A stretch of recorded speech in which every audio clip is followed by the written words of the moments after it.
Avez-vous déjà imaginé ce que cela signifierait si tout ce que vous aviez appris sur Jésus était une construction élaborée, un mensonge si bien tissé qu'il a survécu pendant 2 millénaires? Si vous appréciez les histoires qui défient les croyances établies et révèlent des vérités cachées, n'oubliez pas de vous abonner à la chaîne pour ne manquer aucun moment de ces découvertes extraordinaires.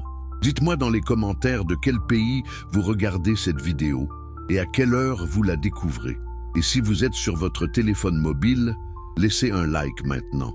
Cela aide énormément à faire connaître ces révélations à plus de personnes qui cherchent la vérité. Que ressentiriez-vous en apprenant que l'Église catholique a délibérément caché pendant plus de 7 décennies des documents prouvant que Jésus n'a jamais prétendu être Dieu? Imaginez la scène. Nous sommes en 1947, dans le désert aride de Judée, près des rives salées de la mer Morte. Un jeune berger bédouin nommé Mohamed Eddib cherche une chèvre égarée parmi les falaises escarpées de Qumran. Frustré, il lance une pierre dans l'ouverture sombre d'une grotte. Mais au lieu du bêlement attendu de son animal, il entend un son qui changera l'histoire de l'humanité, le bruit sec de la céramique qui se brise. Pouvez-vous concevoir l'émerveillement de ce jeune homme lorsqu'il pénètre dans cette caverne et découvre des jarres en terre cuite contenant des rouleaux de cuir et de papyrus enveloppés dans du lin? Ces manuscrits avaient attendu dans l'obscurité pendant près de 2000 ans, préservés par le climat sec du désert, gardant des secrets qui ébranleraient les fondations mêmes du christianisme. Mais voici ce qui est encore plus troublant. 300 ans avant cette découverte miraculeuse, un philosophe juif brillant mais persécuté avait déjà deviné ces vérités en utilisant uniquement la puissance de la raison pure. Baruch Spinoza, excommunié par sa propre communauté juive à Amsterdam en 1656, avait osé appliquer la logique implacable aux textes sacrés. Sans jamais avoir vu les manuscrits de Qumran, il était arrivé aux mêmes conclusions explosives que ces documents anciens confirmeraient 3 siècles plus tard. Comment est-ce possible? Comment un homme armé seulement de son intelligence critique a-t-il pu percer des mystères que l'Église voulait garder enfouis pour l'éternité? La réponse à cette question nous force à confronter une réalité dérangeante. Ce que nous appelons foi n'est souvent qu'un conditionnement. Ce que nous nommons tradition n'est parfois que de la manipulation, et ce que nous vénérons comme vérité divine pourrait n'être qu'un instrument de contrôle politique forgé il y a 2000 ans. Les manuscrits de Qumran ne sont pas simplement des reliques historiques poussiéreuses, ils sont des bombes théologiques capables de faire exploser l'édifice entier du christianisme institutionnel. Pensez-y un instant. Et si Jésus n'a jamais prétendu être Dieu, si cette doctrine centrale a été inventée des décennies après sa mort par des hommes qui ne l'avaient jamais rencontré, qu'advient-il de la légitimité de l'Église? Que devient l'autorité papale? Quelle est la validité des sacrements? Comment justifier 2 millénaires d'inquisition, de croisades, de persécutions, de contrôle des consciences, tout cela fondé sur un mensonge originel? Comprenez-vous maintenant pourquoi le Vatican a gardé ses manuscrits sous clé pendant 70 ans? Mais voici la question la plus terrifiante de toutes. Si les institutions religieuses les plus puissantes du monde ont délibérément supprimé cette vérité, quelles autres révélations ont-elles enterrées dans leurs archives secrètes? Et surtout, qu'est-ce que cela nous dit sur la nature même du pouvoir religieux? Jésus lui-même avait-il prévu cette trahison monumentale de son message? Craignait-il que ces paroles de libération soient transformées en chaînes spirituelles? Ces questions ne sont pas rhétoriques, elles exigent des réponses. Et ces réponses se trouvent dans les grottes de Qumran, dans les écrits de Spinoza et dans les silences éloquents de l'Église, qui refuse toujours de reconnaître pleinement les implications de ces découvertes. Aujourd'hui, nous allons entreprendre un voyage qui démantèlera tout ce que vous pensiez savoir. Préparez-vous à découvrir non seulement qui était réellement Jésus, mais aussi ce qu'il craignait le plus, que son message révolutionnaire soit perverti en son exact opposé. Première partie, la découverte qui ébranla le monde. Revenons à ce printemps de 1947 dans le désert de Judée. Mohamed Eddib n'était pas seul ce jour-là. 2 de ses compagnons bédouins, membres de la tribu Ta'amiré, l'accompagnaient dans la recherche du troupeau égaré.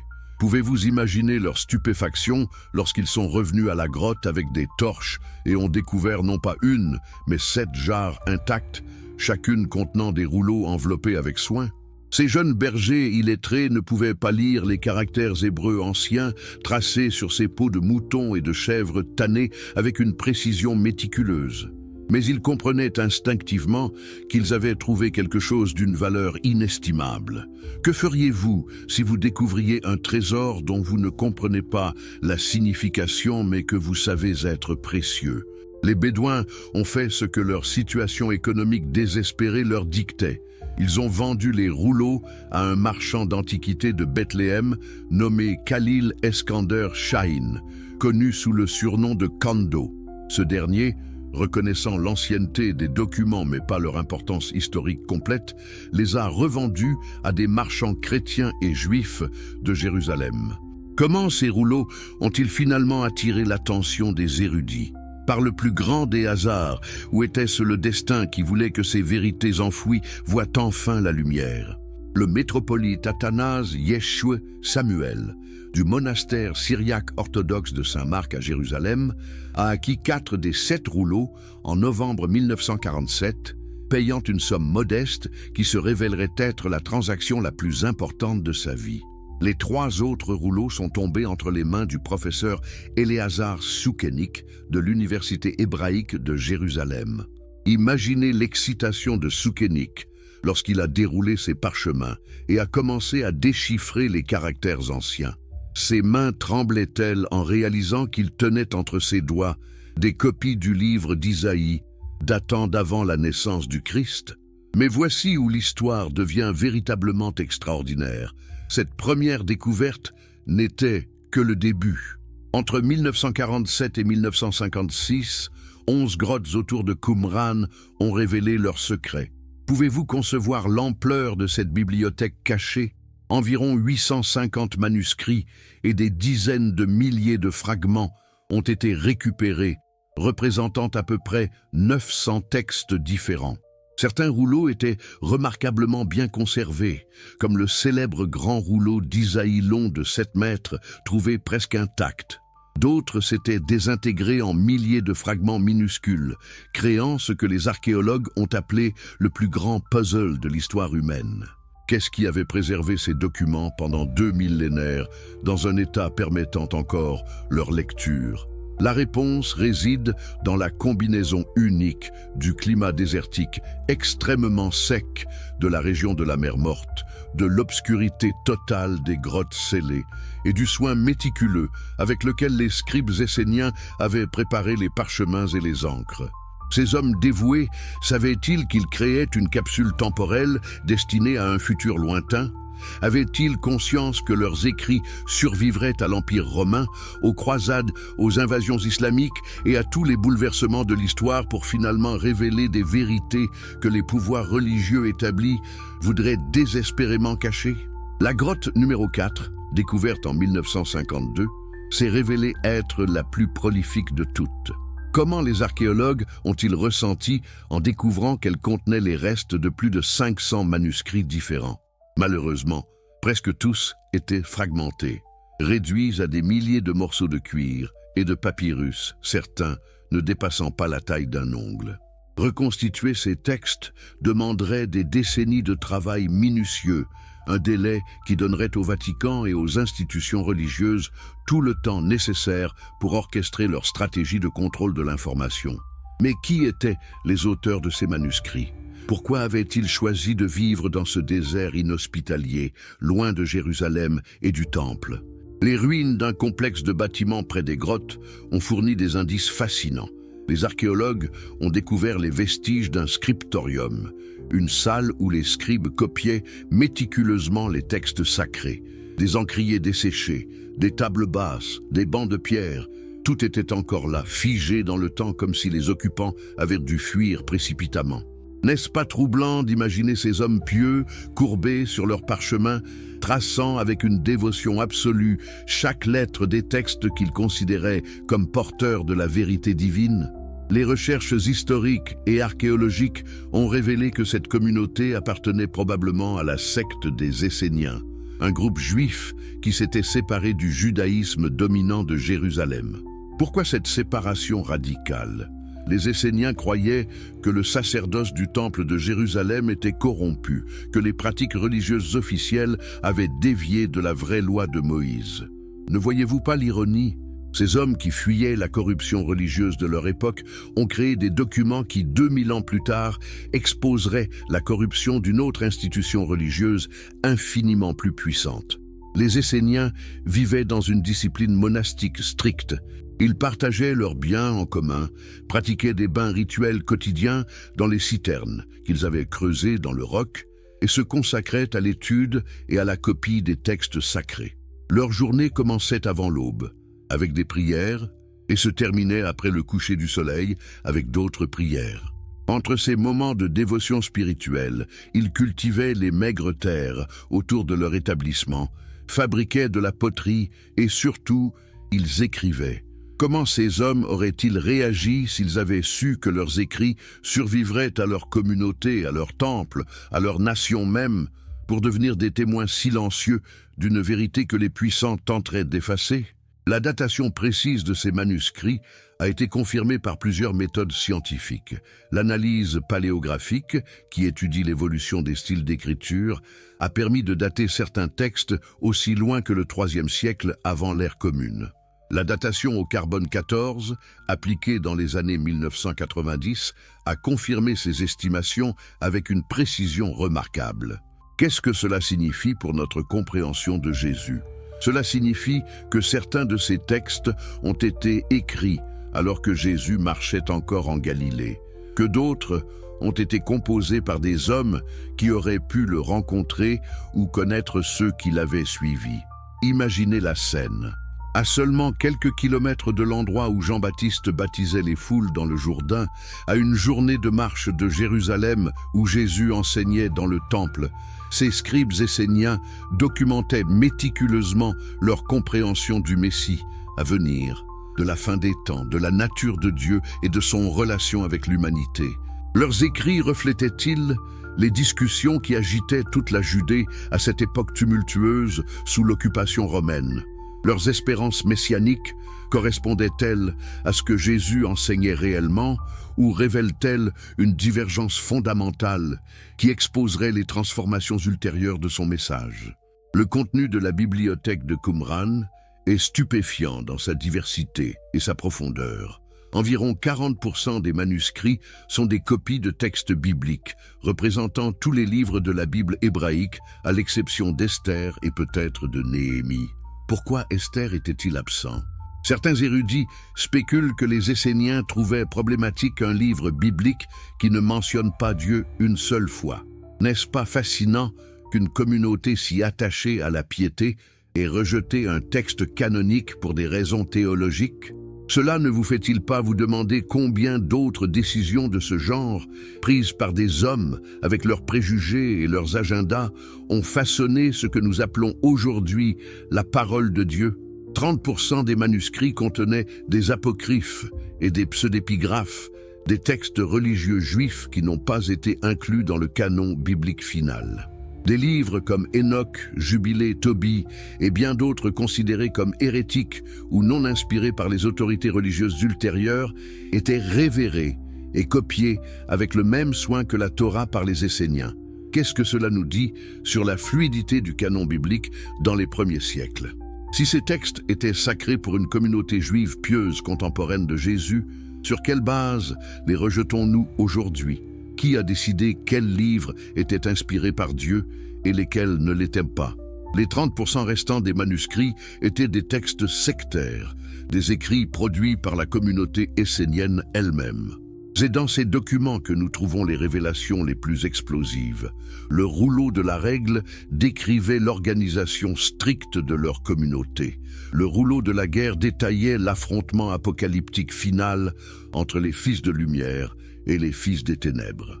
Les hymnes d'action de grâce exprimaient leur spiritualité profonde. Et surtout, les Pesharim, des commentaires sur les livres prophétiques, révélaient comment ils interprétaient les Écritures à la lumière des événements de leur temps. Mais c'est le fragment catalogué sous le numéro 4Q521, découvert dans la grotte 4 et connu sous le nom d'Apocalypse messianique, qui fait trembler les fondations du christianisme orthodoxe. Pourquoi ce petit fragment de quelques lignes à peine est-il si important ? Parce qu'il décrit avec une précision étonnante les signes qui accompagneront la venue du Messie. Le ciel et la terre obéiront à son oint. Dieu libérera les captifs, rendra la vue aux aveugles, redressera les courbés, guérira les blessés, ressuscitera les morts et annoncera la bonne nouvelle aux pauvres. Ne reconnaissez-vous pas cette liste ? Elle correspond exactement aux activités que les évangiles attribuent à Jésus. Mais voici le détail crucial que l'Église préférerait que vous ignoriez. Ce texte présente clairement ces miracles comme des œuvres que Dieu accomplira par l'intermédiaire de son Messie, son oint, son agent humain. Le Messie n'est pas Dieu lui-même réalisant ses prodiges, mais un homme empowered par Dieu pour accomplir sa volonté. Comprenez-vous la différence théologique monumentale? Dans la vision essénienne, partagée par le judaïsme de l'époque de Jésus, le Messie était un être humain extraordinaire, oint et envoyé par Dieu, pas Dieu incarné. Quand Jésus, selon l'évangile de Luc, entre dans la synagogue de Nazareth et lit le passage d'Isaïe sur l'Esprit du Seigneur qui l'a oint pour annoncer la bonne nouvelle aux pauvres, libérer les captifs et rendre la vue aux aveugles, il se place exactement dans cette tradition messianique essénienne. Mais nulle part dans ce récit, nulle part dans les manuscrits de Qumran, le Messie ne prétend être Dieu. Alors comment et quand cette transformation théologique monumentale s'est-elle produite? Qui a transformé le Messie prophète en Messie Dieu? Les manuscrits révèlent également que les Esséniens attendaient non pas un mais deux Messies, ou peut-être même trois selon certains textes. Il y aurait un Messie sacerdotal de la lignée d'Aaron et un Messie royal de la lignée de David, et possiblement un Messie prophétique. Cette complexité messianique reflétait les différentes fonctions que le Sauveur attendu devait accomplir. Purifier le culte, restaurer le royaume et enseigner la vraie Torah. Jésus correspondait-il à ces attentes? Partiellement, mais pas complètement. Et certainement pas de la manière que la théologie chrétienne ultérieure affirmerait. Les textes de Qumran ne mentionnent nulle part un Messie qui mourrait et ressusciterait après 3 jours. Cette absence est assourdissante dans son silence. Au lieu de cela, il parle d'une résurrection collective des justes à la fin des temps, quand Dieu établira son royaume éternel. Comment cette espérance eschatologique communautaire s'est-elle transformée en la résurrection individuelle d'un Messie divin, le 3e jour après sa crucifixion? N'est-ce pas une transformation doctrinale si radicale qu'elle nécessite une explication historique plutôt qu'une acceptation aveugle? Pendant que les érudits commençaient à déchiffrer ces textes explosifs dans les années 1950, une bataille féroce pour le contrôle de l'information faisait rage en coulisses. Le Vatican, reconnaissant immédiatement les implications dévastatrices de ces manuscrits pour la doctrine chrétienne, a manœuvré pour obtenir un accès préférentiel et un contrôle effectif sur la publication des découvertes. Comment ont-ils accompli cela? Par un réseau d'influences subtiles mais puissantes, en plaçant des chercheurs catholiques dans des positions clés au sein de l'équipe internationale chargée de publier les manuscrits. Le père Roland de Vaux, un prêtre dominicain français, a été nommé directeur de l'école biblique et archéologique française de Jérusalem et chef de l'équipe internationale chargée des manuscrits. N'est-ce pas un conflit d'intérêts évident qu'un prêtre catholique contrôle la publication de documents qui pourraient potentiellement réfuter les doctrines centrales de son Église? Sous sa direction, l'accès aux manuscrits non publiés a été strictement limité à un petit cercle de chercheurs approuvés, la plupart liés à des institutions religieuses chrétiennes. Cette situation a créé ce qu'on a appelé le scandale de Qumran. Des décennies se sont écoulées sans que les fragments les plus importants soient publiés. Pourquoi ce retard inexplicable?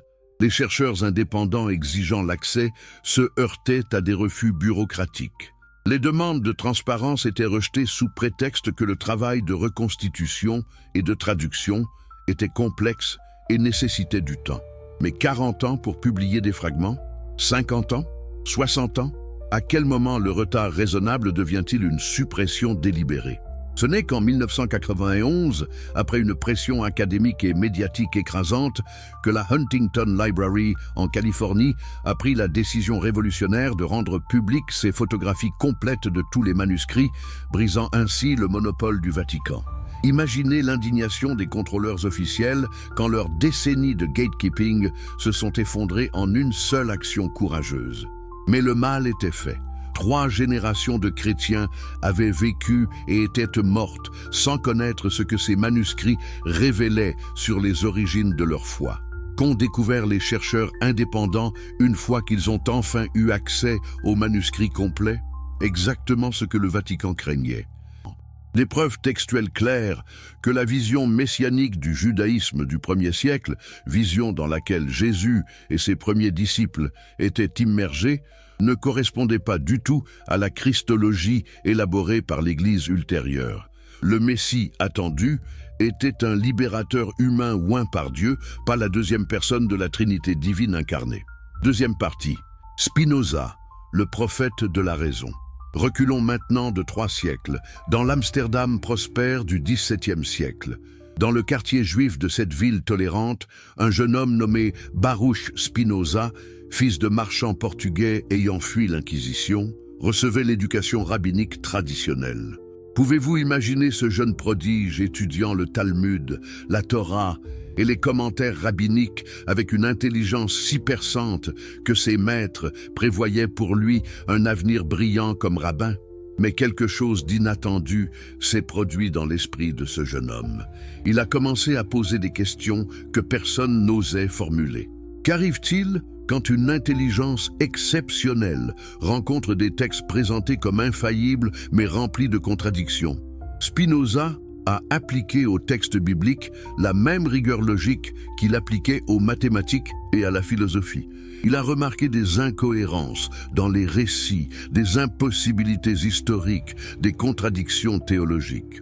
Mais surtout, il a osé se demander « Et si ces textes n'étaient pas la parole directe de Dieu, mais des compositions humaines reflétant la compréhension limitée et les agendas politiques de leurs auteurs ?» Cette pensée était plus qu'hérétique, elle était révolutionnaire. Dans un monde où remettre en question l'autorité divine des Écritures pouvait vous coûter la vie, Spinoza a choisi la vérité plutôt que la sécurité. N'était-ce pas un acte de courage moral extraordinaire? À 23 ans seulement, en 1656, il a été convoqué devant le conseil rabbinique d'Amsterdam. On lui a demandé de rétracter ses opinions dangereuses. Qu'auriez-vous fait face à un tel ultimatum? Spinoza a refusé de mentir, refusé de trahir son intégrité intellectuelle. La punition a été terrible dans sa sévérité. Le 27 juillet 1656, dans la synagogue portugaise d'Amsterdam, le hérem, le décret d'excommunication le plus sévère du judaïsme, a été prononcé contre Baruch Spinoza. Écoutez les paroles de cette malédiction qui devait le séparer à jamais de son peuple. Par le décret des anges et le jugement des saints, nous excommunions, expulsons, maudissons et exécrons Baruch Spinoza. Qu'il soit maudit le jour et maudit la nuit, maudit quand il se couche et maudit quand il se lève, maudit quand il sort et maudit quand il rentre. Que le Seigneur ne lui pardonne jamais. Que la colère et le courroux du Seigneur s'enflamment contre cet homme et lui apportent toutes les malédictions écrites dans le livre de la loi. Pouvez-vous concevoir l'impact psychologique dévastateur de telles paroles sur un jeune homme de 23 ans, coupé de sa famille, de sa communauté, de tout ce qu'il avait connu? La plupart des hommes auraient été brisés par une telle ostracisation. Mais Spinoza a fait quelque chose de remarquable. Il a embrassé sa liberté intellectuelle. Exclu de la communauté juive et rejeté par les chrétiens qui le considéraient comme athée, il est devenu l'un des penseurs les plus originaux et les plus influents de l'histoire occidentale. Pendant les 20 ans qui lui restaient à vivre, Spinoza a survécu modestement en polissant des lentilles optiques, un métier qui lui permettait de rester indépendant tout en poursuivant ses recherches philosophiques. Ne trouvez-vous pas symbolique qu'un homme dédié à clarifier la vision intellectuelle de l'humanité gagnait sa vie en créant des instruments pour améliorer la vision physique? Dans sa petite chambre louée, entre ses lentilles et ses livres, Spinoza a élaboré un système philosophique qui démantèlerait les fondations de la religion autoritaire. Son œuvre la plus explosive pour notre propos est le Tractatus Theologico Politicus, publié anonymement en 1670. Pourquoi anonymement? Parce que même dans l'Amsterdam relativement tolérante, les idées qu'il contenait étaient assez dangereuses pour attirer l'attention mortelle des autorités religieuses et politiques. Dans ce livre révolutionnaire, Spinoza a appliqué ce qu'il appelait la méthode historico-critique à l'étude de la Bible. Qu'est-ce que cette méthode impliquait?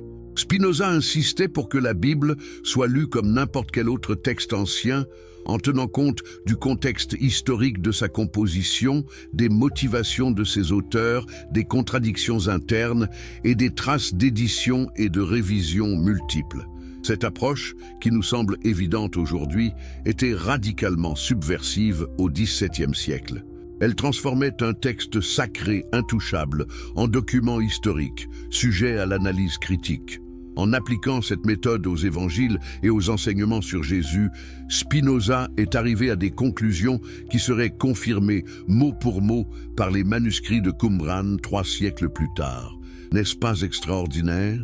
Sans accès aux documents que le jeune berger découvrirait en 1947, uniquement armé de sa raison et de son analyse textuelle rigoureuse, Spinoza aperçut la vérité que l'Église s'efforçait de cacher. Quelle était cette vérité? Spinoza a conclu que Jésus était un grand enseignant moral, un prophète inspiré qui comprenait profondément la nature de Dieu et la voie vers la béatitude humaine, mais en aucun cas Dieu incarné. Il a noté que nulle part dans les synoptiques, Jésus ne proclame explicitement sa propre divinité. Les paroles que la tradition chrétienne interprète comme des affirmations de divinité peuvent toutes être comprises, dans leur contexte juif original, comme des expressions de proximité spirituelle avec Dieu, pas d'identité avec Dieu. Spinoza a observé quelque chose de crucial. Si Jésus était réellement Dieu et voulait que l'humanité le sache, pourquoi aurait-il été si ambigu à ce sujet? Pourquoi n'aurait-il pas simplement déclaré « Je suis Dieu incarné, adorez-moi » ? Au lieu de cela, les évangiles le montrent parlant constamment du Père qui l'a envoyé, priant ce Père, admettant que certaines choses ne sont connues que du Père et disant que le Père est plus grand que lui. Comment ces affirmations peuvent-elles être conciliées avec la doctrine de la pleine divinité du Christ, égale au Père? Plus important encore, Spinoza a identifié le tournant historique où le message de Jésus a été transformé, l'influence de Paul de Tarse. Voici un homme qui n'a jamais rencontré Jésus de son vivant, qui n'a jamais entendu ses enseignements directs, qui a eu une vision mystique sur le chemin de Damas et s'est ensuite proclamé apôtre. N'est-ce pas Paul, pas Jésus, qui a élaboré la théologie complexe du Christ cosmique, du sacrifice rédempteur, de la divinité préexistante? Lisez attentivement les épîtres de Paul et comparez-les aux paroles de Jésus dans les synoptiques. Ne remarquez-vous pas une différence fondamentale dans le ton, le contenu et surtout dans la christologie? Spinoza a soutenu que Paul, influencé par les religions à mystère gréco-romaines avec leur Dieu mourant et ressuscitant, a hellénisé le message essentiellement juif de Jésus. Ce processus de transformation a été exacerbé par les pères de l'Église ultérieure qui, lors des conciles de Nicée et de Chalcédoine, ont codifié des doctrines que Jésus lui-même n'aurait jamais reconnues. Comment peut-on affirmer que la doctrine de la Trinité, formulée au IVe siècle après des débats théologiques acharnés et des compromis politiques, représente l'enseignement original de Jésus? Ce qui est stupéfiant, c'est la précision prophétique de l'analyse de Spinoza. Il a écrit « Les apôtres qui sont venus après lui ont davantage prêché au sujet de Jésus qu'ils n'ont prêché Jésus lui-même. » Ne voyez-vous pas comment cette observation capture exactement la transformation documentée dans le Nouveau Testament? Les premiers chapitres des Actes montrent les disciples prêchant Jésus comme le Messie que Dieu a ressuscité. Mais dans les épîtres pauliniennes ultérieures, Jésus devient le Christ cosmique, le Logos préexistant, la deuxième personne de la Trinité. C'est une métamorphose théologique complète. Spinoza a également compris que cette transformation n'était pas accidentelle, mais servait des intérêts politiques et institutionnels spécifiques. Un Jésus prophète qui enseignait l'amour, la justice et l'accès direct à Dieu ne nécessitait pas une hiérarchie ecclésiastique élaborée, mais un Jésus Dieu qui avait établi une Église avec le pouvoir de dispenser les sacrements nécessaires au salut, créait une structure de pouvoir institutionnel énorme qui bénéficiait de cette transformation. Pas les fidèles ordinaires qui devaient maintenant passer par des intermédiaires pour accéder à Dieu, mais les clercs qui contrôlaient ces intermédiaires. N'est-il pas remarquable qu'un homme du XVIIe siècle, sans aucun des outils de l'archéologie moderne, de la critique textuelle avancée ou de l'accès aux manuscrits anciens, ait pu percer si clairement le processus historique de la divinisation de Jésus?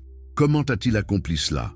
Par le pouvoir pur de la raison critique, en refusant d'accepter les dogmes sur la foi aveugle, en posant les questions difficiles que tous pensaient mais que personne n'osait exprimer. Pour ses efforts, Spinoza a été diabolisé de son vivant et pendant des siècles après sa mort. Les rabbins juifs le considéraient comme un traître qui avait abandonné la foi de ses pères. Les théologiens chrétiens le dénonçaient comme un athée blasphématoire qui sapait les fondements de la religion.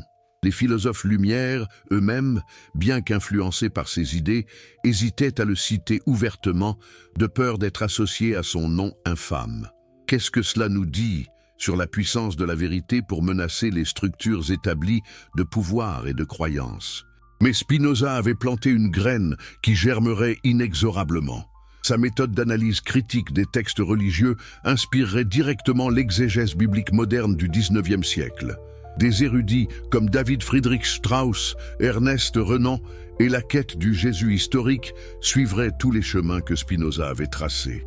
Et finalement, en 1947, les manuscrits de Qumran sortiraient de leur grotte pour confirmer avec des preuves matérielles ce que Spinoza avait démontré par la raison pure. Troisième partie, ce que les manuscrits révèlent vraiment.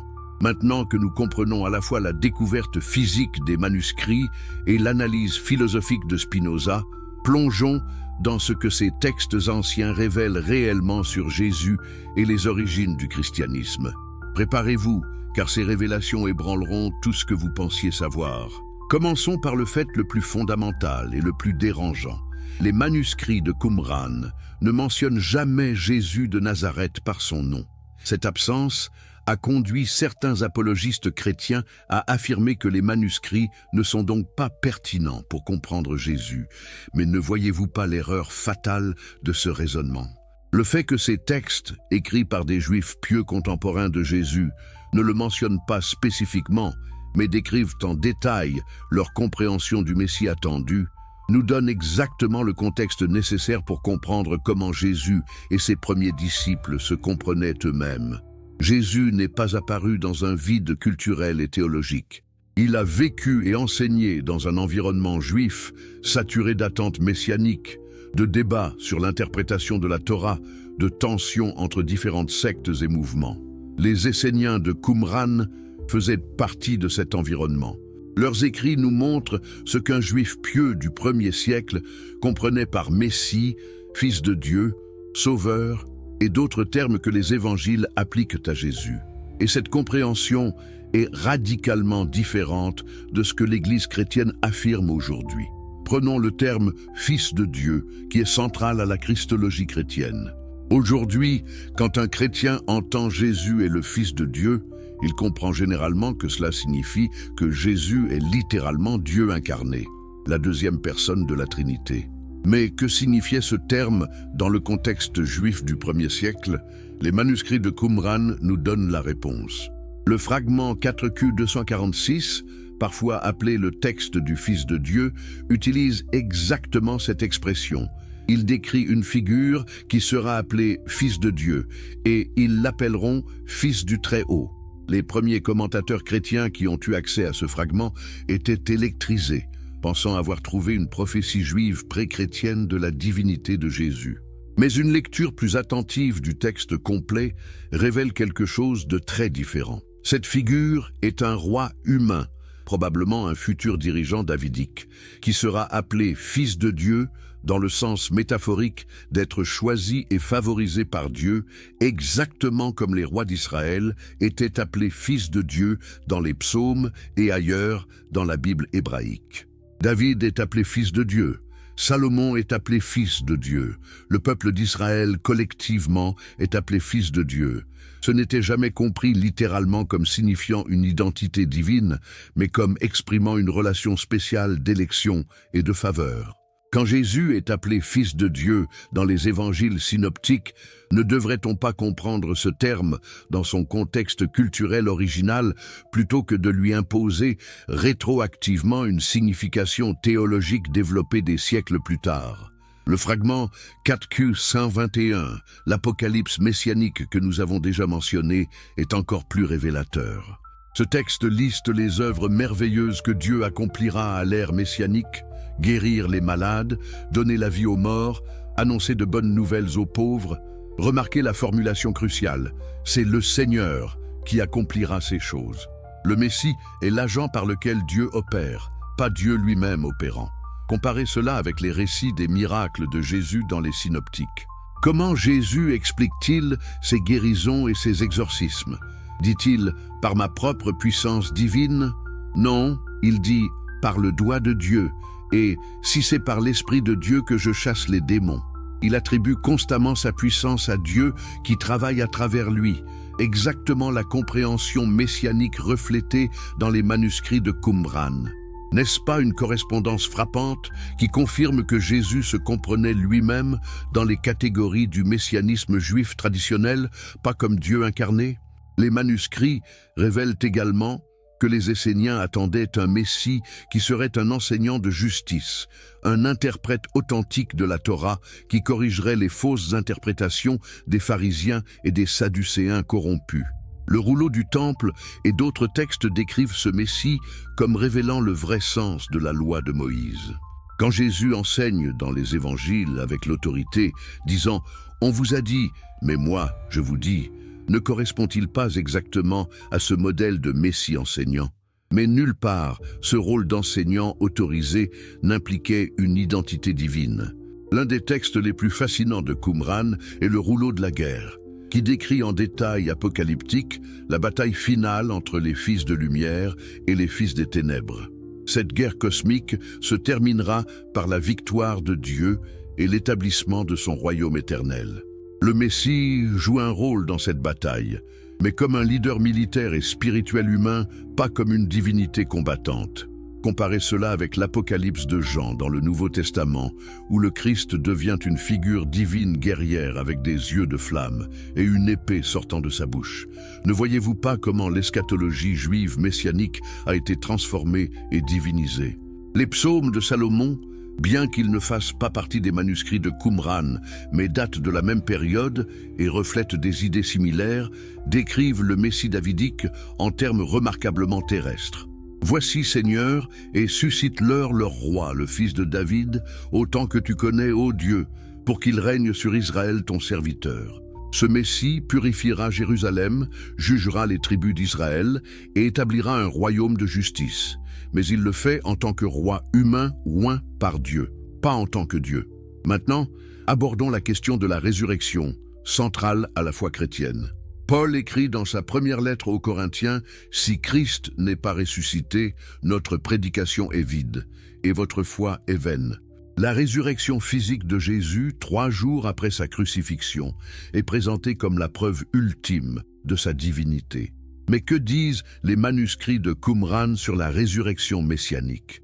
La réponse est simple et dévastatrice pour la christologie orthodoxe. Ils n'en parlent pas. Les textes de Qumran mentionnent la résurrection, mais toujours comme un événement eschatologique collectif à la fin des temps, quand tous les justes seront ressuscités pour vivre dans le royaume éternel de Dieu. Certains textes sont ambigus sur ce point, reflétant le fait que même parmi les Juifs du 1er siècle, il y avait des débats sur la nature exacte de la résurrection. Les Sadducéens la niaient complètement. Les pharisiens y croyaient, et les Esséniens semblent avoir eu une vision complexe impliquant une transformation des justes en êtres angéliques. Mais nulle part dans les manuscrits ne trouve-t-on l'idée qu'un Messie individuel mourra et ressuscitera 3 jours plus tard comme preuve de sa divinité. Cette doctrine est absente non seulement de Qumran, mais de toute la littérature juive pré-chrétienne. D'où vient-elle alors? Spinoza avait raison. Elle vient de l'influence des religions à mystère hellénistiques que Paul et les premiers missionnaires chrétiens ont rencontrés lorsqu'ils ont porté le message de Jésus dans le monde gréco-romain. Les cultes d'Osiris, d'Atis, d'Adonis et de Dionysos impliquaient tous des divinités qui mouraient et ressuscitaient.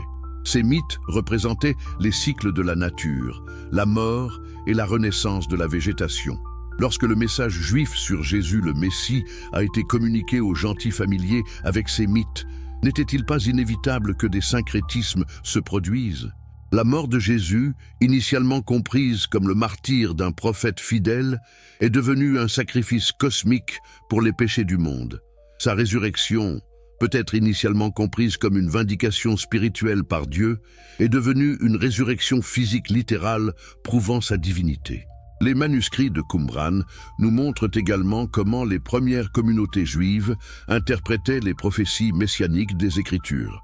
Les Pesharim, commentaires prophétiques, prennent des passages d'Isaïe, d'Habacuc, de Naoum et d'autres prophètes, et les appliquent aux événements contemporains et aux figures de leur communauté.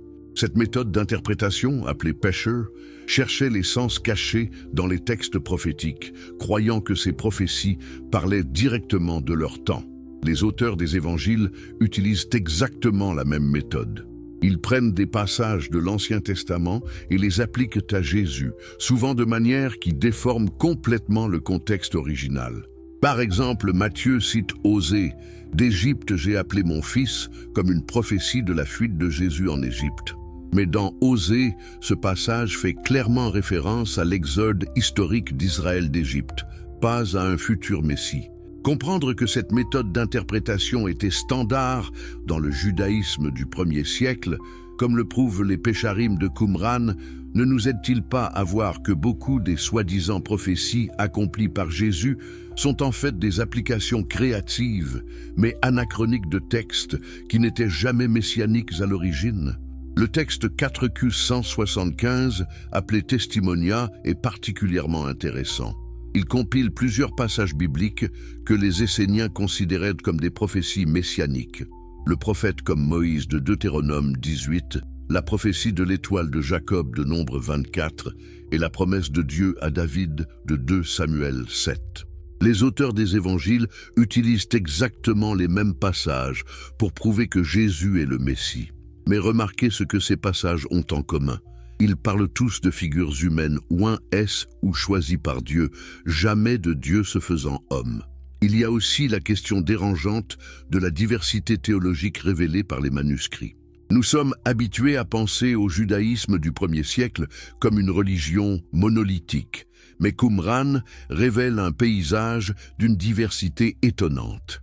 Les Esséniens avaient leur propre calendrier, différent du calendrier du Temple de Jérusalem, ce qui signifiait qu'ils célébraient les fêtes à des moments différents.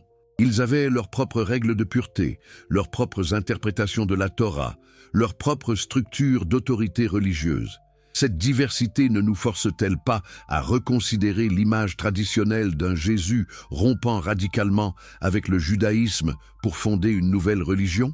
Ne serait-il pas plus historiquement exact de voir Jésus comme un réformateur juif au sein de ce paysage diversifié, proposant sa propre interprétation de la Torah et de la volonté de Dieu, en concurrence avec d'autres interprétations, mais toujours fermement dans le cadre du judaïsme? La rupture entre le christianisme et le judaïsme ne s'est pas produite du vivant de Jésus, ni même immédiatement après. C'était un processus graduel sur plusieurs générations, accéléré par la mission paulinienne aux gentils et la destruction du temple en 70 de notre ère. Un autre aspect révélateur des manuscrits concerne leur perspective sur le temple de Jérusalem.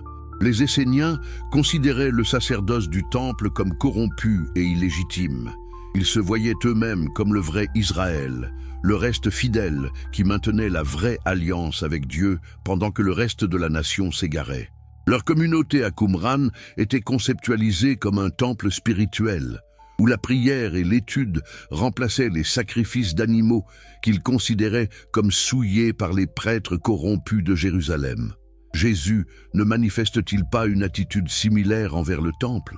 Quand il renverse les tables des changeurs et déclare que sa maison sera appelée maison de prière, ne dénonce-t-il pas la commercialisation et la corruption du culte du temple? Quand il dit que pas une pierre du temple ne restera sur une autre, ne prophétise-t-il pas la fin de ce système? Et surtout, quand les premières communautés chrétiennes se conceptualisent comme le nouveau temple, le corps du Christ où Dieu habite par son esprit, ne suivent-elles pas exactement le modèle établi par les Esséniens de spiritualisation du temple? Mais voici la différence cruciale. Les Esséniens attendaient qu'un Messie vienne purifier physiquement le temple et restaurer le sacerdoce légitime. Quand Jésus a été exécuté sans accomplir cela, ses disciples ont dû réinterpréter radicalement la nature et la mission du Messie. C'est de cette réinterprétation sous pression que la christologie exaltée du Nouveau Testament est née.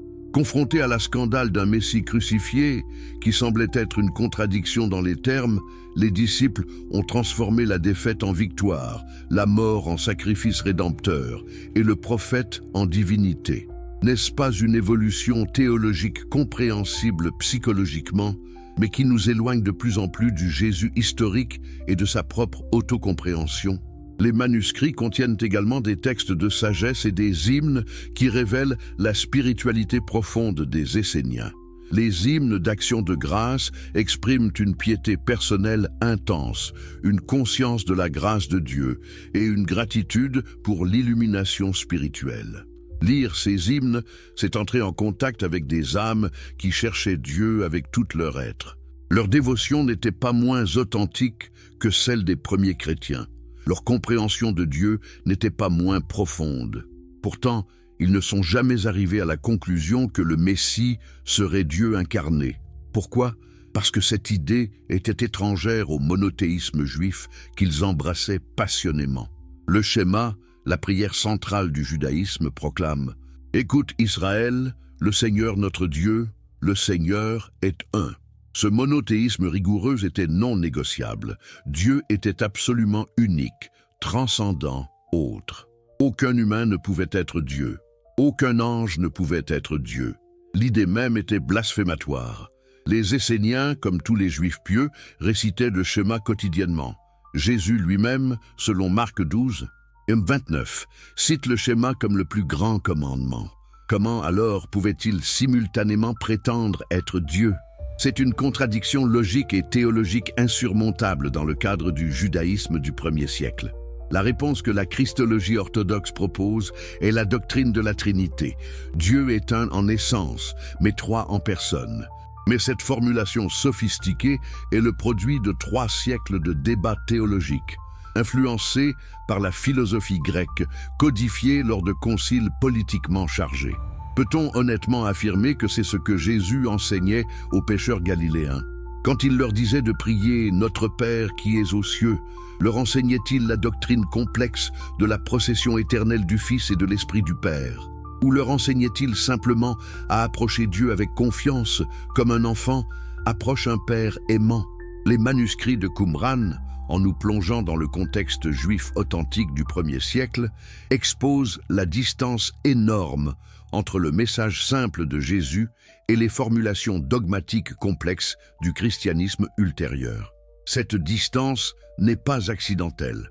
Elle résulte d'un processus historique de transformation, d'hellénisation, de politisation et finalement de dogmatisation. Spinoza avait parfaitement raison de tracer ce processus même sans les manuscrits. Maintenant que nous avons les manuscrits, la confirmation est écrasante. Peut-être le témoignage le plus puissant des manuscrits est ce qu'ils ne disent pas. Ils ne disent pas que le Messie sera Dieu. Ils ne disent pas que Dieu deviendra homme. Ils ne disent pas qu'un sacrifice humain sera nécessaire pour le pardon des péchés.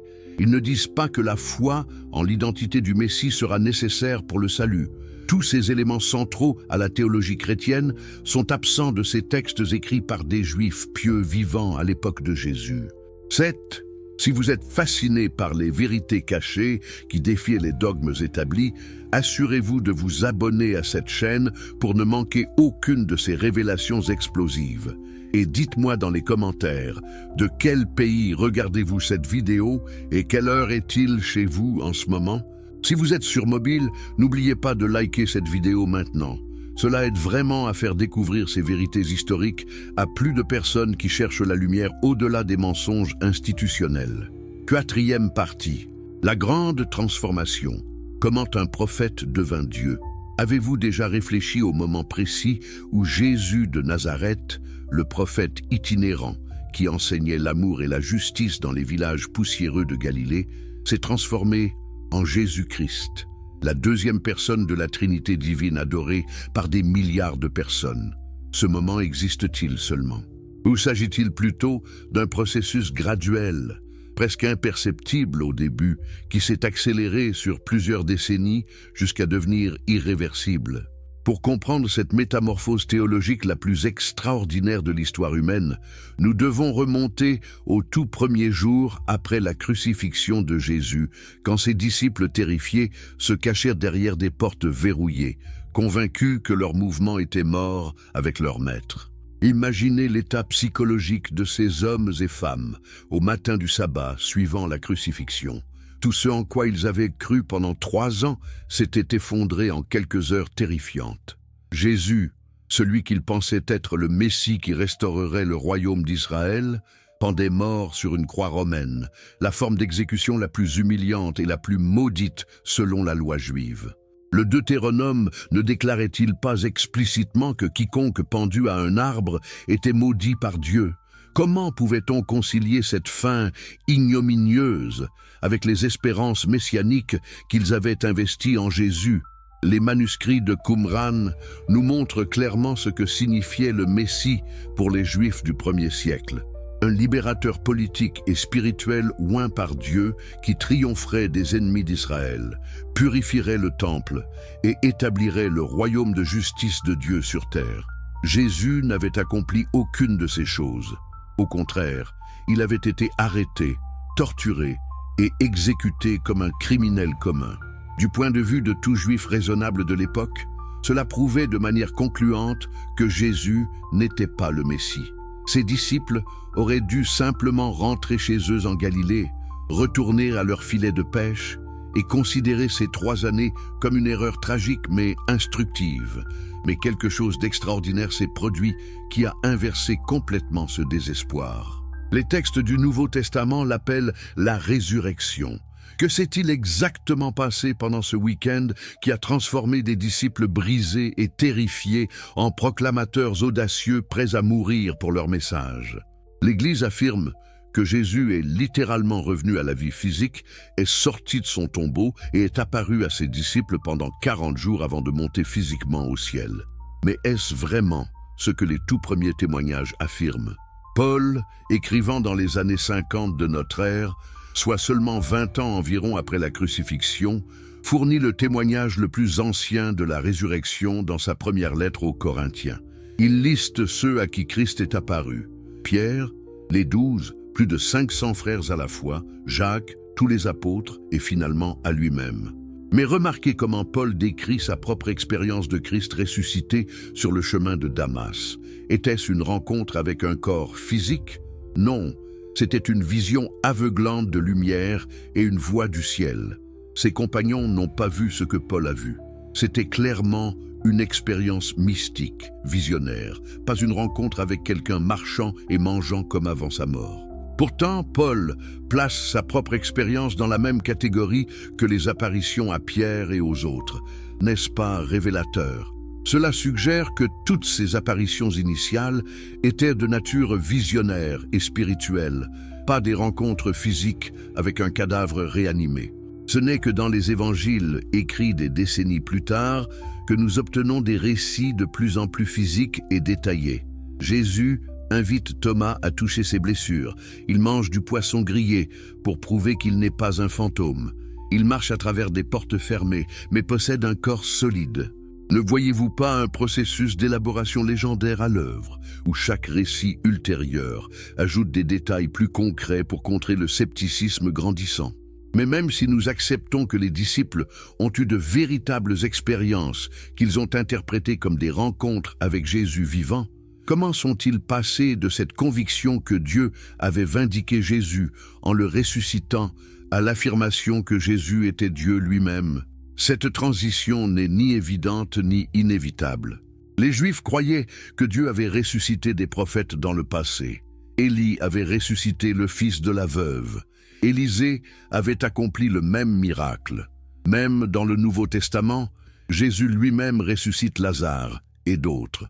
Personne n'a conclu que Lazare était Dieu parce qu'il avait été ressuscité. La résurrection, même si elle était comprise comme permanente plutôt que temporaire, prouvait que Dieu avait validé la mission de Jésus, qu'il l'avait exalté à sa droite, qu'il l'avait établi comme Seigneur et Messie. C'est exactement ce que Pierre prêche dans les premiers chapitres des Actes. Dieu a fait de Jésus Seigneur et Christ, ce Jésus que vous avez crucifié. Remarquez la formulation. Dieu a fait de Jésus quelque chose qu'il n'était pas auparavant. C'est ce qu'on appelle la christologie adoptionniste, l'idée que Jésus était un homme qui a été adopté par Dieu comme fils et exalté à un statut spécial. Cette christologie primitive est encore visible dans les couches les plus anciennes du Nouveau Testament. Mais déjà, dans les années 50 et 60, une transformation radicale était en cours. Et l'architecte principal de cette transformation était un homme qui n'avait jamais rencontré Jésus de son vivant, Saul de Tarse, que nous connaissons sous le nom de Paul. Qui était cet homme dont l'influence sur le christianisme a sans doute dépassé celle de Jésus lui-même?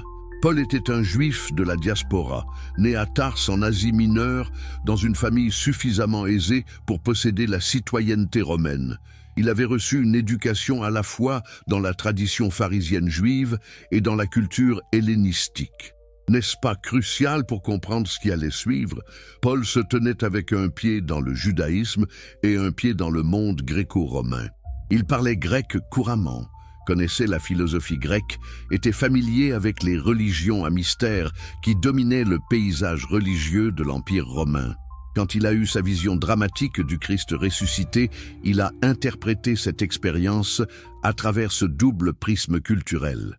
Le résultat a été une théologie qui aurait été presque méconnaissable pour les disciples galiléens de Jésus. Lisez attentivement les lettres de Paul et demandez-vous, combien de fois cite-t-il les enseignements réels de Jésus? Combien de fois fait-il référence aux paraboles, aux guérisons, aux confrontations avec les pharisiens, à tout le contenu qui remplit les évangiles? La réponse est choquante, presque jamais. Paul ne semble pas du tout intéressé par le Jésus historique, le prophète qui a marché en Galilée. Ce qui l'intéresse, c'est le Christ cosmique, le Seigneur céleste, le Fils préexistant de Dieu par qui toutes choses ont été créées. D'où Paul a-t-il tiré ces idées extraordinaires? Certainement pas des disciples originaux qui avaient connu Jésus personnellement. Paul lui-même admet dans Galates qu'il n'a pas reçu son évangile d'êtres humains, mais par révélation directe de Jésus-Christ. En d'autres termes, Paul a inventé sa propre théologie, basée sur ses visions mystiques, puis a insisté sur le fait qu'elle était tout aussi valable, sinon plus, que les témoignages de ceux qui avaient réellement marché avec Jésus. N'est-ce pas une audace extraordinaire? Et pourtant, c'est la théologie de Paul, pas les enseignements des disciples originaux, qui a dominé et finalement défini le christianisme. Examinons quelques innovations théologiques clés de Paul. Dans sa lettre aux Philippiens, Paul cite ce qui semble être un hymne chrétien primitif, décrivant Christ Jésus, qui, bien qu'existant sous forme divine, ne s'est pas accroché à l'égalité avec Dieu, mais s'est vidé lui-même en prenant la forme d'un serviteur, devenant semblable aux humains. Ici, nous avons l'idée d'une existence préhumaine, d'une divinité qui s'incarne volontairement. Trouve-t-on cette idée dans les enseignements de Jésus lui-même dans les synoptiques? Absolument pas. Jésus ne parle jamais de son existence avant sa naissance, ne suggère jamais qu'il est Dieu déguisé en humain. Dans le prologue de Jean, écrit probablement dans les années 90, cette idée paulinienne est développée encore plus radicalement. Au commencement était le Logos, et le Logos était avec Dieu, et le Logos était Dieu, et le Logos s'est fait chair. Ici, Jésus est identifié avec le Logos divin, le principe rationnel qui ordonne le cosmos dans la philosophie stoïcienne grecque. C'est une synthèse brillante de la pensée juive sur la sagesse divine personnifiée et des concepts philosophiques grecs. Mais c'est aussi une distance énorme du prophète juif apocalyptique qui prêchait dans les synagogues de Galilée. Comment cette transformation s'est-elle produite si rapidement ? Une partie de la réponse réside dans le public que Paul et d'autres missionnaires chrétiens primitifs essayaient d'atteindre. Quand ils prêchaient dans les synagogues juives de la diaspora, ils présentaient Jésus dans des termes juifs, le Messie promis, le fils de David, celui qui accomplissait les prophéties. Mais quand ils se tournaient vers les païens gentils, ils devaient traduire le message dans des catégories que ses auditeurs pouvaient comprendre. Les gentils du monde gréco-romain n'attendaient pas de Messie juif. Ils ne connaissaient pas les prophéties d'Isaïe ou les promesses faites à David. Mais ils étaient très familiers avec les cultes à mystère, centrés sur des dieux sauveurs qui mouraient et ressuscitaient, apportant le salut à leurs initiés. Le culte d'Osiris en Égypte, d'Atis en Phrygie, d'Adonis en Syrie, de Dionysos en Grèce, tous partageaient ce schéma narratif de base. Un dieu meurt tragiquement, descend au monde souterrain et revient à la vie. Et ses fidèles participent mystiquement à cette mort et résurrection pour obtenir l'immortalité. N'est-ce pas remarquable que le message chrétien, alors qu'il se répandait dans le monde gréco-romain, ait pris une forme de plus en plus similaire à ces cultes à mystère? Le baptême devient une participation mystique à la mort et à la résurrection du Christ. L'Eucharistie devient un repas sacré où les fidèles consomment le corps et le sang de leur Dieu sauveur. Les initiés reçoivent de la connaissance secrète qui apporte le salut. Jésus, le réformateur juif qui enseignait l'amour de Dieu et du prochain, devient le Seigneur Kyrios des cultes hellénistiques, le Dieu mourant et ressuscitant qui offre l'immortalité bienheureuse. Paul lui-même semble conscient de ce processus de traduction culturelle. Dans sa première lettre aux Corinthiens, il écrit « Je me suis fait juif avec les juifs, faible avec les faibles, tout à tous, afin d'en sauver quelques-uns par tous les moyens. » Cette flexibilité pragmatique dans la présentation du message était peut-être nécessaire pour son succès missionnaire, mais elle a également ouvert la porte à des transformations théologiques profondes. Le message s'est adapté à ces publics au point de devenir quelque chose de fondamentalement différent. La question du rapport de Jésus à la loi juive illustre parfaitement cette transformation. Dans les évangiles synoptiques, Jésus affirme qu'il n'est pas venu abolir la loi, mais l'accomplir, que pas un seul iota ne disparaîtra de la loi jusqu'à ce que tout soit accompli. Il observe le sabbat, célèbre la Pâque, porte des tzitzit, enseigne dans les synagogues. Ses disputes avec les pharisiens portent sur l'interprétation correcte de la loi, pas sur son abolition. Il se situe clairement dans les débats intra-juifs sur la halakha, la pratique légale correcte. Mais Paul prêche un message radicalement différent. Les gentils qui deviennent chrétiens n'ont pas besoin d'observer la loi juive, de se faire circoncire, de garder les lois alimentaires ou le sabbat. Christ est la fin de la loi pour la justice, pour quiconque croit. L'observance de la loi est même présentée comme incompatible avec la foi en Christ. Comment expliquer cette divergence massive ? Paul affirme que c'est ce que Christ ressuscité lui a révélé directement. Mais n'est-il pas plus probable, historiquement, que Paul, dans son zèle à gagner des convertis gentils, ait progressivement abandonné des exigences qui auraient été des obstacles majeurs à la conversion ? Cette décision, aussi pratiquement judicieuse qu'elle ait pu être, a eu des conséquences théologiques énormes. Si la loi n'était plus nécessaire au salut, quel était alors le chemin du salut ? Pour Paul, c'était la foi en Christ seul, spécifiquement la foi en sa mort sacrificielle pour les péchés et sa résurrection. Le salut n'était plus une question d'alliance entre Dieu et son peuple, de fidélité aux commandements, de vie juste dans la communauté. Il devenait une transaction individuelle, une acceptation d'une vérité dogmatique sur l'identité et l'œuvre de Jésus-Christ. Voyez-vous comment cela change tout? Le message de Jésus dans les synoptiques est éthique et relationnel. Aimez Dieu de tout votre cœur, aimez votre prochain comme vous-même, pardonnez à ceux qui vous offensent, donnez aux pauvres, ne jugez pas, cherchez d'abord le royaume de Dieu et sa justice. C'est un appel à transformer votre vie et vos relations. Mais le message paulinien est principalement sotériologique et christologique. Reconnaissez que vous êtes pécheurs incapables de vous sauver. Croyez que Christ est mort pour vos péchés et est ressuscité. Acceptez-le comme votre Seigneur et Sauveur personnel. C'est un appel à accepter certaines propositions théologiques comme vraies. Les deux messages ont leur puissance et leur valeur, mais sont-ils vraiment le même message? Ou Paul a-t-il créé ce qu'on pourrait appeler un christianisme nouveau qui portait le nom de Jésus, mais était substantiellement différent de ce que Jésus lui-même avait enseigné? Des érudits du Nouveau Testament comme James D.G. Dunn et E.P. Zanders ont passé des carrières à explorer cette question, et le consensus croissant est que Paul était en effet un innovateur théologique majeur dont les idées ont redéfini le mouvement de Jésus. Mais la transformation n'était pas seulement l'œuvre de Paul. Les décennies suivant la crucifixion ont vu un bouillonnement d'activités théologiques alors que différentes communautés chrétiennes dans différentes régions développaient leur propre compréhension de qui était Jésus et de ce qu'il signifiait. Les érudits parlent de christianismes au pluriel pour cette période, reconnaissant la diversité extraordinaire des croyances et des pratiques dans les premières églises. Il y avait les judéo-chrétiens de Jérusalem, dirigés par Jacques, le frère de Jésus, qui continuaient à observer strictement la loi juive et voyaient Jésus principalement comme le Messie juif. Il y avait les églises pauliniennes de Gentilles, qui rejetaient la loi et développaient une christologie élevée. Il y avait les communautés joanniques, qui ont produit l'évangile de Jean avec sa christologie divine du Logos. Il y avait les groupes gnostiques qui enseignaient que Jésus était un révélateur de connaissances secrètes venues d'un royaume spirituel supérieur. Il y avait les ébionites qui rejetaient la naissance virginale et considéraient Jésus comme un prophète humain adopté par Dieu. Lequel de ces groupes représentait le vrai christianisme? À l'époque, personne n'aurait pu répondre à cette question.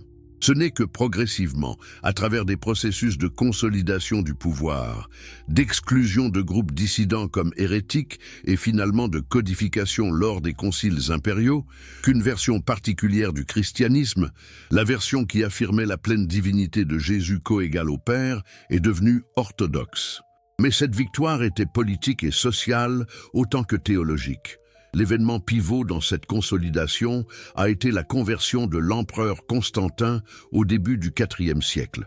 Comment un mouvement marginal de sectes juives apocalyptiques est-il devenu la religion officielle de l'Empire romain en moins de 3 siècles?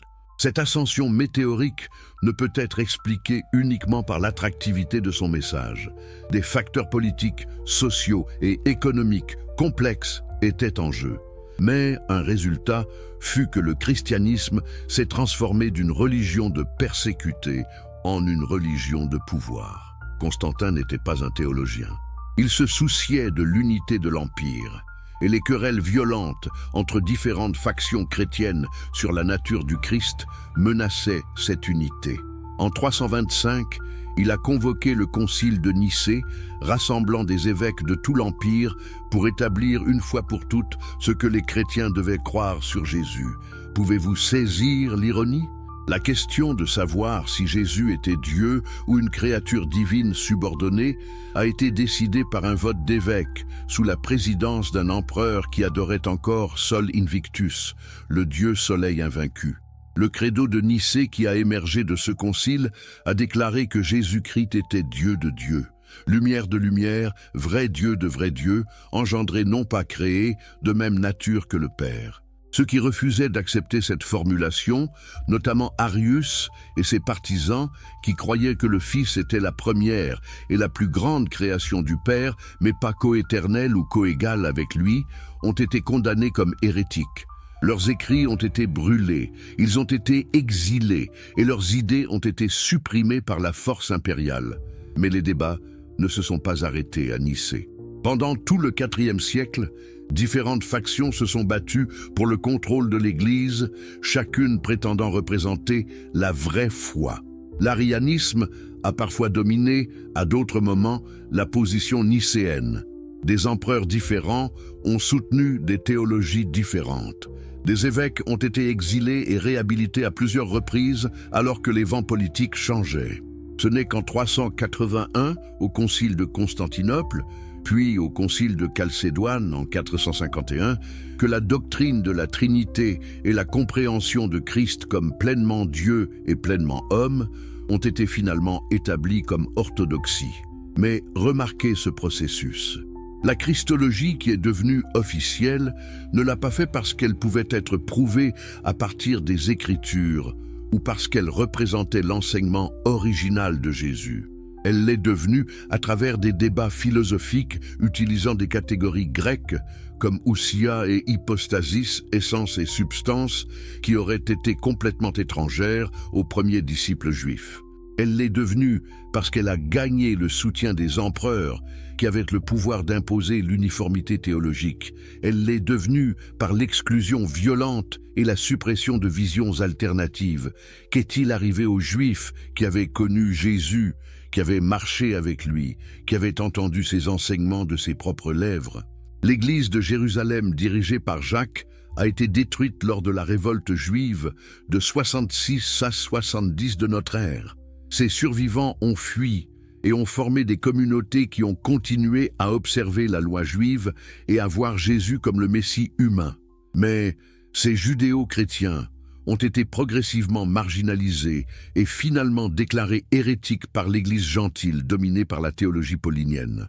Au IVe siècle, ils avaient pratiquement disparu, et avec eux, la dernière connexion vivante avec le Jésus historique et sa propre compréhension de sa mission.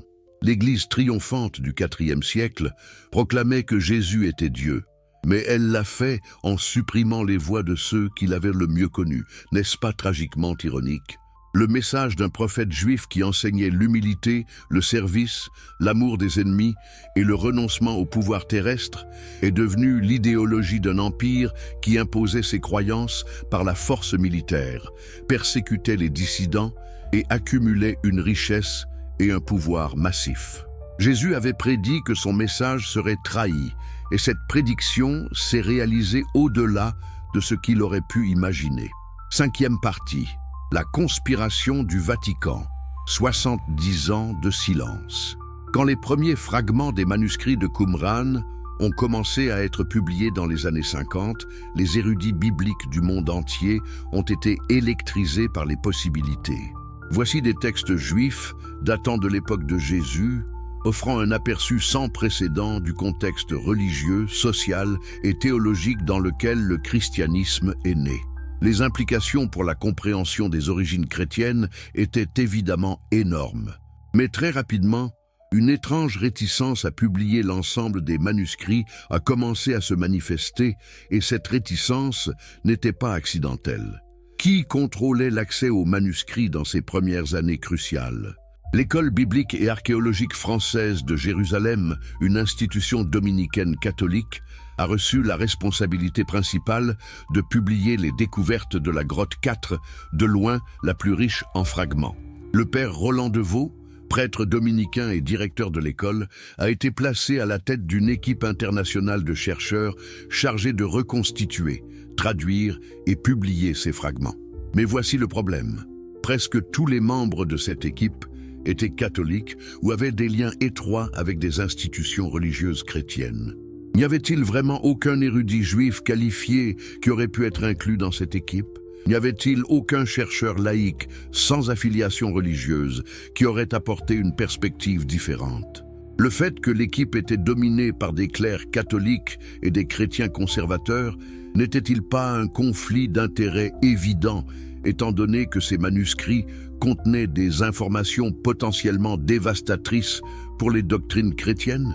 Pourtant, c'est cette équipe qui a exercé un monopole presque total sur les manuscrits pendant des décennies. Au début, le travail semblait progresser normalement. Des fragments étaient publiés, des études apparaissaient dans des revues académiques, des théories étaient débattues. Mais au fil des années 50 et dans les années 60, le rythme de publication a ralenti considérablement. Des fragments cruciaux restaient non publiés. Quand des chercheurs externes demandaient l'accès aux manuscrits pour vérifier les lectures ou proposer des interprétations alternatives, leur demande était refusée. L'équipe officielle maintenait une emprise jalouse sur ce qu'elle considérait comme son domaine privé de recherche. Pourquoi ce secret? Qu'y avait-il dans ces fragments non publiés qui nécessitaient une protection si vigilante? Les membres de l'équipe affirmaient que le travail de reconstitution était extraordinairement complexe et chronophage. Des milliers de fragments devaient être nettoyés, photographiés, classés et laborieusement assemblés comme un puzzle tridimensionnel massif. C'était certainement vrai, mais était-ce toute la vérité? Ou y avait-il des raisons théologiques pour retarder la publication de certains textes particulièrement problématiques? Le père de Vaux lui-même a fourni un indice révélateur dans une interview. Quand on lui a demandé si les manuscrits contenaient quoi que ce soit qui remette en question le christianisme, il a répondu avec une assurance qui trahissait peut-être une anxiété sous-jacente. Absolument rien dans ces manuscrits ne remet en question la foi chrétienne. Comment pouvait-il être si certain avant même que tous les manuscrits n'aient été pleinement étudiés et publiés? Sa certitude n'était-elle pas prématurée, à moins qu'il ne sache déjà ce que contenaient les fragments non publiés et ait déjà décidé comment les interpréter d'une manière qui ne menacerait pas la doctrine orthodoxe? Pendant ce temps, des rumeurs commençaient à circuler dans la communauté académique. Certains chercheurs affirmaient que les manuscrits contenaient des références directes à Jésus, à Jacques son frère ou aux premiers chrétiens. D'autres spéculaient que Jean-Baptiste avait été membre de la communauté essénienne de Qumran. Les théories les plus sensationnelles suggéraient que Jésus lui-même avait été un Essénien, que ses enseignements étaient directement dérivés de cette secte et que le christianisme n'était qu'une variante du mouvement essénien. L'équipe officielle a vigoureusement nié ces spéculations. Ils insistaient sur le fait qu'il n'y avait aucune mention de Jésus, de Jean-Baptiste ou de chrétiens dans les manuscrits. Les Esséniens et les premiers chrétiens étaient des mouvements distincts, sans connexion directe. Toute similitude entre les enseignements esséniens et chrétiens pouvait être expliquée par leur milieu juif commun, pas par une influence directe. Ces démentis pouvaient être vrais techniquement, mais ne racontaient-ils pas toute l'histoire? Car même si les manuscrits ne mentionnent pas Jésus par son nom, ils révèlent le contexte théologique et les attentes messianiques dans lesquelles Jésus et ses disciples étaient immergés. Et ce contexte, comme nous l'avons vu, ne supporte pas l'idée d'un Messie divin. Les implications étaient claires pour quiconque voulait les voir. La christologie élevée du christianisme orthodoxe était un développement ultérieur, pas l'enseignement original de Jésus ou la compréhension de ses contemporains juifs. Les années 70 et 80 ont vu une frustration croissante dans la communauté académique face au monopole de l'équipe officielle. Des articles critiques ont commencé à apparaître, questionnant pourquoi tant de fragments restaient non publiés après plus de 30 ans. Des pétitions ont été lancées exigeant que l'accès soit élargi. Mais l'équipe résistait obstinément, et le Vatican la soutenait apparemment. Pourquoi une institution religieuse exercerait-elle un tel contrôle sur des documents historiques d'importance universelle, à moins qu'elle n'ait quelque chose à cacher ou à protéger? Un moment de rupture est venu en 1991. La Huntington Library, en Californie, possédait un ensemble complet de photographies de tous les manuscrits, y compris ceux qui n'avaient jamais été publiés.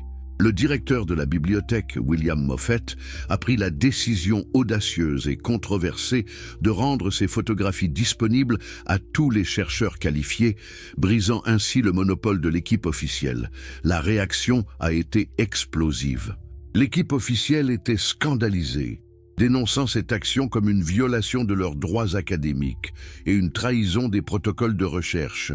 Mais d'autres ont applaudi Moffett comme un héros qui avait libéré ces textes cruciaux de l'emprise d'une cabale exclusive. Le débat qui s'en est suivi a révélé des divisions profondes dans la communauté académique sur l'éthique de la recherche, la propriété intellectuelle des découvertes archéologiques et le rôle de la religion dans l'érudition historique. Que s'est-il passé quand les chercheurs indépendants ont finalement eu accès à tous les manuscrits? Ont-ils trouvé les révélations explosives que certains attendaient? Pas exactement de la manière sensationnelle que les tabloïds auraient aimé. Il n'y avait pas de document intitulé « Jésus n'était pas Dieu » signé par Pierre et Jacques. Mais ce qu'ils ont trouvé était en quelque sorte plus profond et plus dérangeant. Une image cohérente du judaïsme du 1er siècle qui ne laissait aucune place pour l'idée d'un Messie qui serait Dieu incarné. Les érudits ont commencé à publier des analyses montrant les parallèles étroits entre certains enseignements de Jésus dans les évangiles et les textes de Qumran. Les béatitudes, par exemple, ressemblent remarquablement aux bénédictions trouvées dans certains manuscrits esséniens. L'accent de Jésus sur la pauvreté spirituelle, la pureté du cœur et la préparation pour le royaume à venir reflètent des thèmes centraux de la théologie essénienne. Même des pratiques comme le baptême et les repas communautaires avaient des parallèles à Qumran. Ces similitudes ne prouvent pas que Jésus était un Essénien. Il y avait aussi des différences significatives, notamment l'attitude de Jésus beaucoup plus inclusive envers les pécheurs et les marginalisés. Mais elles démontrent que Jésus opérait fermement dans le contexte du judaïsme apocalyptique du 1er siècle.